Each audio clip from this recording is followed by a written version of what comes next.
REED-BBS, BBS, Blackbird Sugar, Bachelor's in Boxing Studies, Televisión, the Fred Sanford of the Fistic Arts.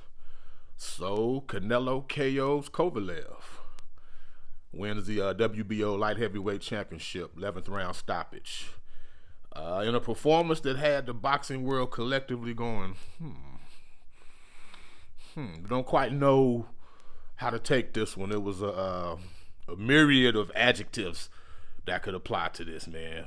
Impressive, historic, strange, fraudulent, and let's get into those, each of those adjectives. It's impressive. The KO itself, very impressive. The delivery of the left hook that Canelo threw, he started it from his hip, which indicated to Kovalev it was going to be to the body. So Kovalev had his guard up, lowered it just enough, and then Canelo's left hook crashed against his jaw. Then, of course, the right cross, it was all she wrote, man. Came front on the quality of the KO itself. Canelo, he's in his prime. Got the snake-like, venomous counters, and he literally sat Kovalev at the top of his highlight reel of KOs, along with Khan and Kirkland. Historically speaking, this is the third, and I'll repeat, the third world title, not the fourth world title that Canelo has won. He still hasn't reached that Eric El Terrible Morales class of Mexican fighters in terms of number of weight classes that he's won recognized world titles in, and I'll explain. 54, 60, and now 75. As I speak, as I'm looking at you speaking, Callum Smith, he is the WBA recognized world champion. The official title, 68, the official title is WBA Super World Super Middleweight Champion. A belt that he's had since September of 2018. Make no mistake about that, all right? So he's had that. Now, as redundant and ridiculous as that title is and sounded, what it means is Canelo is a second-tier titleist with the WBA. He's not the recognized dude at 68. He's not their recognized champion. Canelo, he stopped Rocky Fielding for that second-tier version of the 68-pound title for the WBA, and that was December of 2018. But by then, Callum Smith had already knocked out Rocky Fielding himself in the very first round. So he's not a four-weight world champion. Not to say he still can't be, because there's cruiserweight. Who knows? But as we speak, he's not. He also didn't match Henry Armstrong for holding his third title in 3 different weight classes simultaneously because of what I just said about the claim at 68.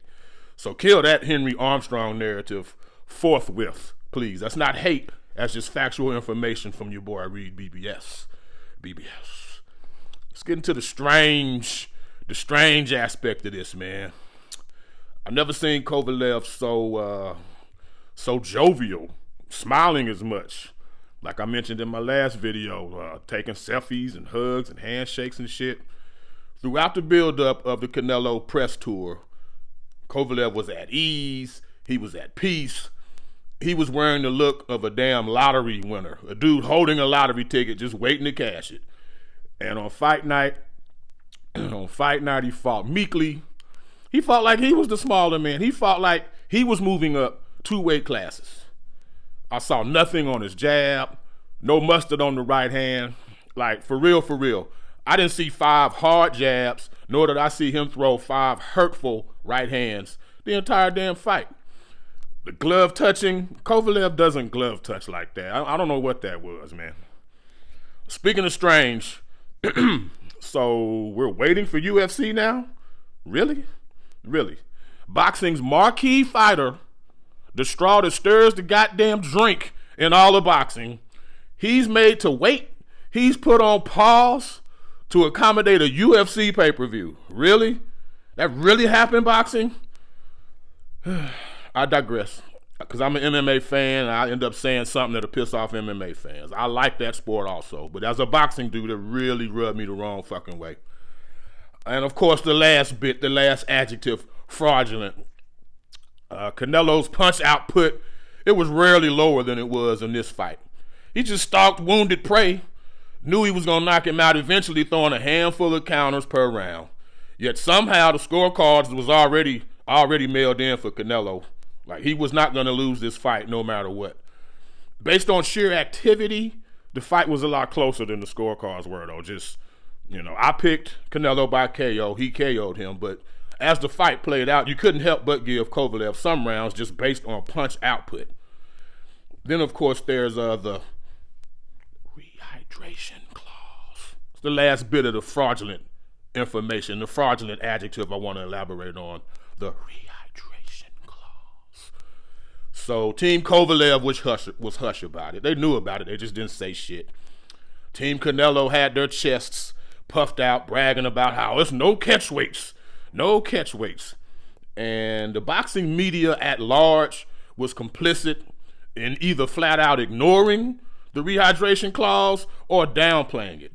Either way, it was BS, man, and I wasn't made aware of it until Kovalev took 3 tries to make the weight at 175. Then we learned, he can't exceed 185, so he couldn't fully rehydrate until like 8 a.m. the day of the fight. And he fought like a man who was impacted by that. The fight wasn't fixed, but it damn sure was not a banner night for the sport of boxing. Let's just put it that way. And I would hope that if Canelo wants to pursue other light heavyweight fights, you fight the dude at 75 and let him fully rehydrate after the weigh-in, man. Don't taint or cheapen your own accomplishments, because that's exactly what happened with this Kovalev fight. Just real talk. REED-BBS, BBS, Blackbird Sugar, Bachelor's in Boxing Studies. Televisión, the Fred Sanford of the fistic arts. When all is said and done, there's nothing left to say or do.